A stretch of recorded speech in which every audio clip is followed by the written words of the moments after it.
दोस्तों बिहार और दिल्ली से कह सकते हैं कि बहुत बड़ी खबर निकल कर आ रही है, बहुत बड़ी तस्वीरें निकल के आ रही हैं। जी हाँ दोस्तों, मैं बात करने वाला हूँ जो बिहार विधानसभा का आम चुनाव था, उसका रिजल्ट तो है घोषित हो गया है। और वहीं बहुजन समाज पार्टी के एकमात्र विधायक पिंटू यादव यानी सतीश यादव जी, जो बहुजन समाज पार्टी के सुप्रीमो बहन कुमारी मायावती जी के साथ मिलने गए हैं। जी हाँ दोस्तों, लोग कहते थे कि बहुजन समाज पार्टी के जो सुप्रीमो बहन कुमारी मायावती जी हैं वो किसी से मिलती नहीं है।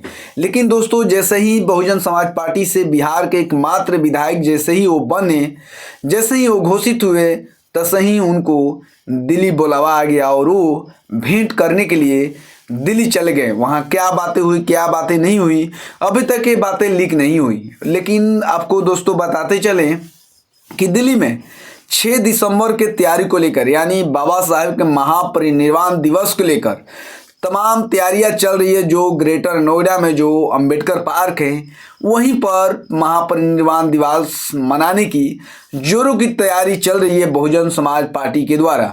वहीं पर एक बैठक रखा गया था आगामी चुनावों के लेकर, और समीक्षा बैठक था जिसमें किस तरह से बिहार में जो चुनाव था और जो आने वाले चुनाव हैं उसको लेकर तमाम चीज़ें वहाँ पर हुई। इसी बीच जो बहुजन समाज पार्टी के एकमात्र विधायक जो 30 वोटों से जीते हुए हैं, और रामगढ़ का जो किला है उस किलों को ढा कर जीते हैं, और कहीं ना कहीं उस किला को ढाने में लगभग 1000 लोगों पर FIR हो चुकी है, जिसमें 50 लोग नामजद हैं।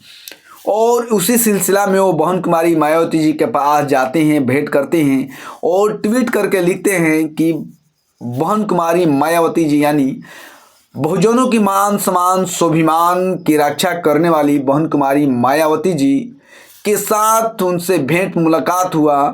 बहुत माने उनसे आशीर्वाद प्राप्त हुई। जय भीम, जय BSP, जय बहन कुमारी मायावती जी। इस तरह से सतीश उर्फ पिंटू यादव जी का इस तरह से बयान आता है। और कहीं ना कहीं जो हलचल थी वो काफ़ी तेज हो गई। क्या हलचल थी? हलचल ये थी कि जैसे ही कोई बहुजन समाज पार्टी से कोई विधायक बनता है तो पला बदल लेता है, लेकिन अब की बार कुछ उल्टा हुआ है।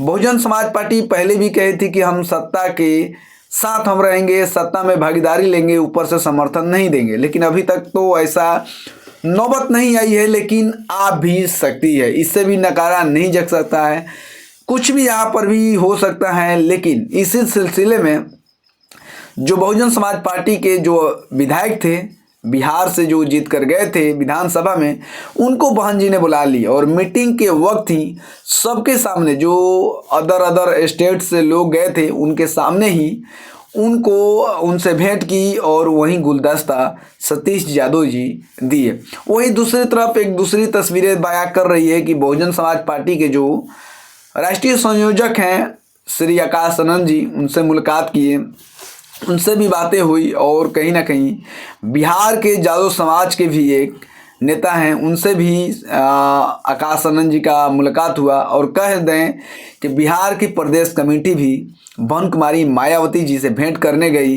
क्या कमियां थी, क्या खूबियां थी, क्यों जिस तरह से चाहिए बेहतर रिजल्ट नहीं हो पाया, इस सिलसिले में वहाँ पर समीक्षा हुआ। समीक्षा के अंदर क्या निर्णय लिया गया और यूपी विधानसभा के चुनावों को लेकर क्या नियम बातें हुई, क्या नहीं।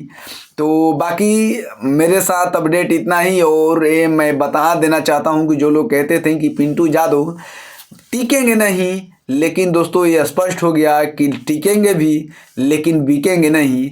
वो पिंटू यादव हैं और बहुजन समाज पार्टी को उस ऊंचाइयों तक ले जाने के लिए जी जान, और बहुजनों की आवाज़ बनने के लिए, जो कभी बहुजन समाज पार्टी यहाँ एक भी सीट नहीं, एक सीट जीत भी पाती तो दूसरे दल में चल जाते थे, कोई नेतृत्व करता नहीं था। लेकिन अभी बिहार में विधानसभा में आवाज़ बनकर उभर रहे हैं पिंटू यादव जी। वो बहुजनों का आवाज़ बनेंगे, दलितों का, पिछड़ों का, मुस्लिम अल्पसंख्यकों का आवाज़ बनेंगे और बताएंगे यहाँ पर किस तरह से व्यवस्था है, और अकेले ही दहाड़ने की कोशिश करेंगे। बाकी आप किस तरह सोचते हैं, किस तरह दिखते हैं, प्लीज़ कमेंट करके ज़रूर बताइएगा। बहुत बहुत धन्यवाद। Thank you.